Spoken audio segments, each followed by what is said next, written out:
அம்மா இந்த வாட்டி ஓட்டு நமக்கு தான் பார்த்து போடுங்க. அண்ணே ஓட்டு உங்களுக்கு தான் போதுமா? ரைட்டுமா. அண்ணா இது ராணி, இது பார்த்துங்க. அக்கா மறந்துடாதக்கா. ஐயோ இவனே கிருஷ்ணன் சார் 10,000. ஓகே வரேன் சார். தம்பி அப்பா பார்த்து பேசிட்டான், நீங்களும் மறக்காம ஓட்டு போட்டுருங்க. தலைவர் தான் வந்துட்டு மேலே இருக்கிறேன். வாப்பா அப்பா, அம்மா இப்பதான் பாப்பா கூட்டு கடைக்கு போயிருக்காப்பா. சரிங்கப்பா, நான் உண்மையாக கேட்குறேங்கப்பா. உண்மையாகவே நீங்கள் யாருக்குப்பா ஓட்டு போடுவீங்க? என்னப்பா அப்பா சத்தியம் பண்ணி காசு வாங்க பார்த்தியா? நீ அதை பற்றியெல்லாம் யோசிக்காதப்பா. அப்பா காசே வாங்கினாலும் டிவி கேக்கு தான் ஓட்டு போடுவேன். இதெல்லாம் சும்மா உடான்ஸ்ப்பா. பா விளாடாதீங்கப்பா, நான் சீரியஸாக கேட்குறேங்கப்பா. ஏப்பா நான் ஏப்பா விளையாட போறேன்? உண்மையிலுமே என் ஓட்டு டிவி கேக்கு தான். பெத்தமவன் நீ சொல்லிட்ட, அதை மீறி நான் ஓட்டு போடுவேனா? அப்பா டிவி கேக்கு ஓட்டு போடுறத யாராலும் தடுக்க முடியாது. ஏன் நானே நினைச்சாலும் முடியாது. அப்படியா? நீங்கள் என் மேலே சத்தியம் பண்ணுங்க, நீங்கள் டிவி கேக்கு தான் ஓட்டு போடுவீங்கன்னு.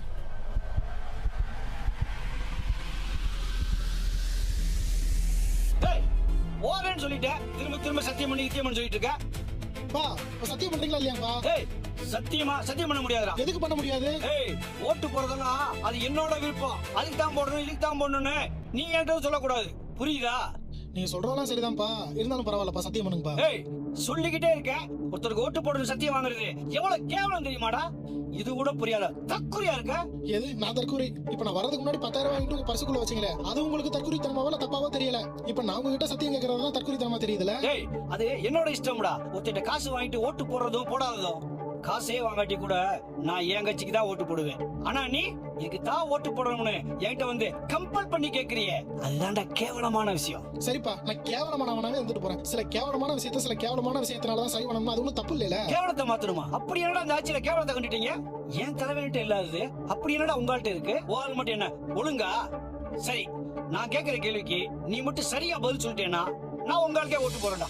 உன்னால சொல்ல முடியலனா நீ என் மேல சத்தியம் பண்ணி என் தலைவனுக்கு தான் நீ ஓட்டு போடணும். முடியுமா? சரிப்பா நீங்க கேளுங்க, நீங்க சொன்ன மாதிரி நான் பண்றேன். உங்களால சுயமா சினிமாக்குள்ள வந்த மாதிரி பேசுற.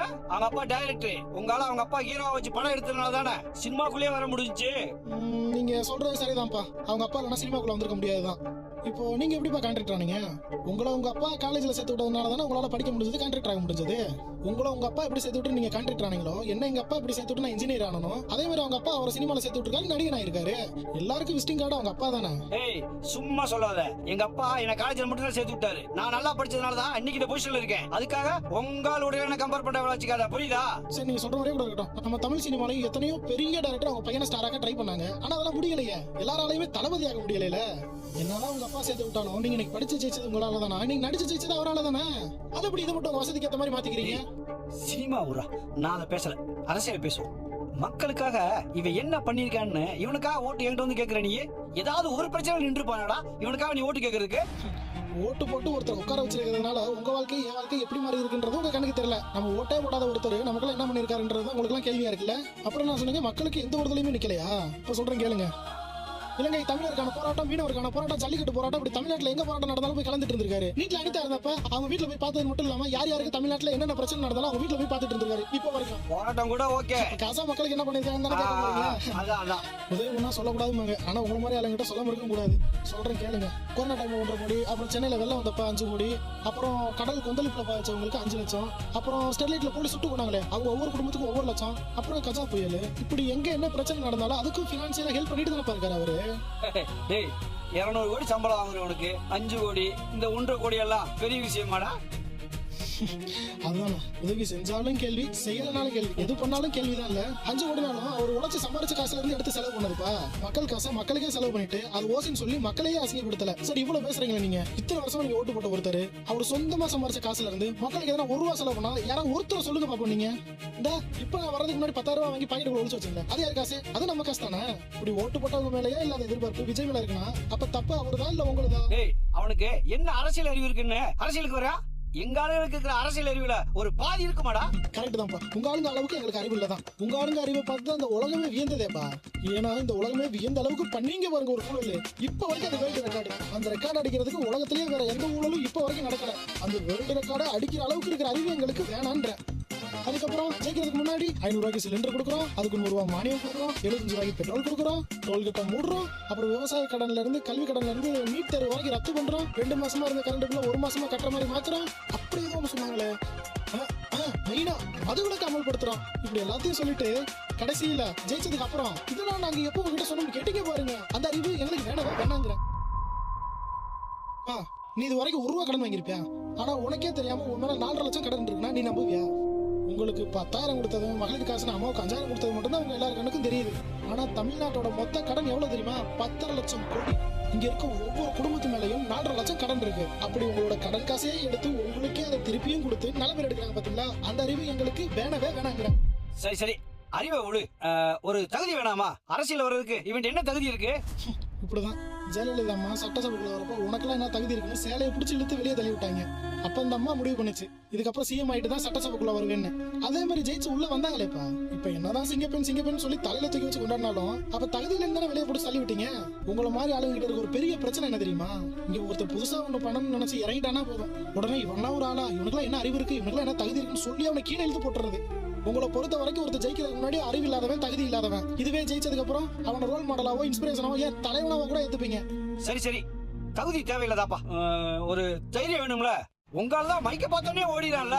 ஏதாவது ஒரு பிரஸ் மீட்டாச்சும் வச்சிருப்பானா? தப்பி தவறி உங்களால சிஎம் ஆகிட்டாலுமே சென்ட்ரல் கவர்மெண்ட்ல இருந்து வரக்கூடிய நிதியா இவ எப்படி தைரியமா வாங்கி கொடுப்பானு எப்படி நம்புறது?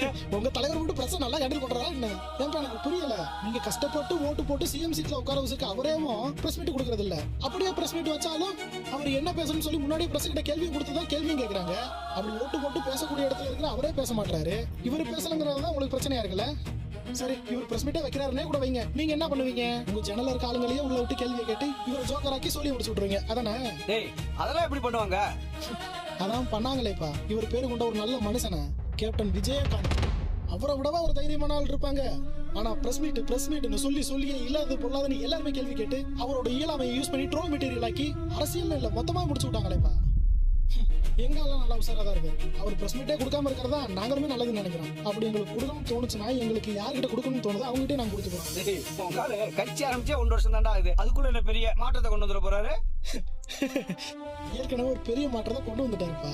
முன்னாடி எல்லாம் அரசியல் நியூஸை டீ கடையில பெரியவங்க தான் பேசிட்டு இருப்பாங்க. டீ கடையில கூட அரசியல் நியூஸை பெரியவங்க தான் பாத்துக்கிட்டு இருப்பாங்க.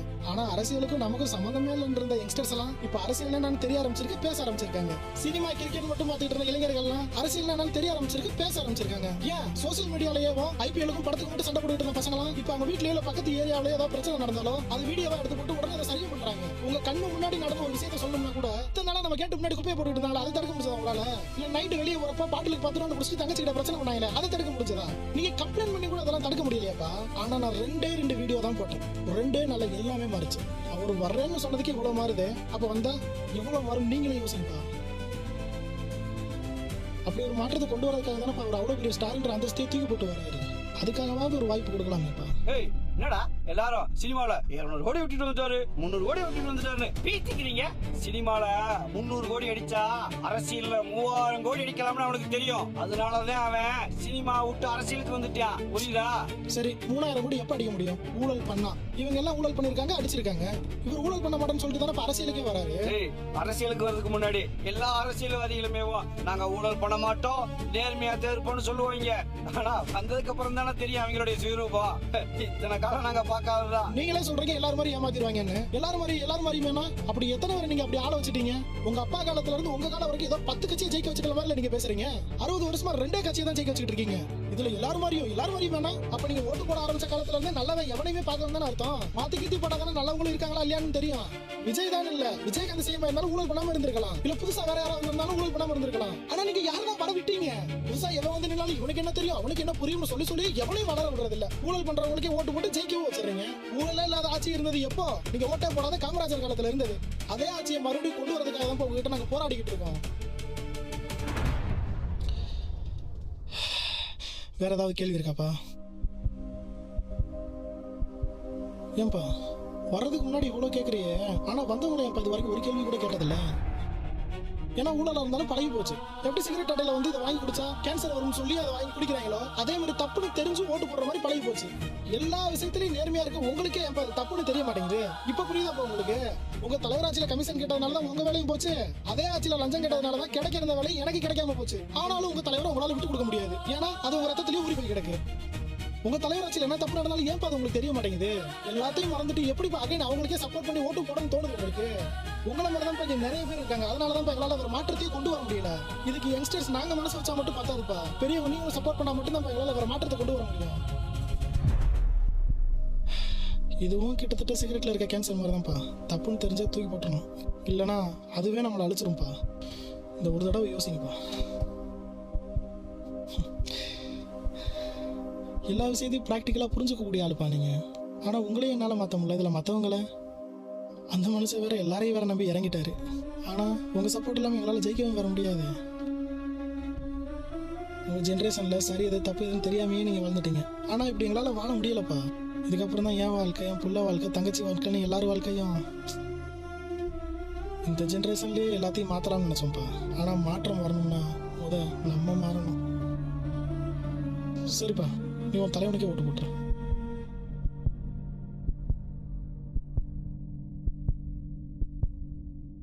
தம்பி,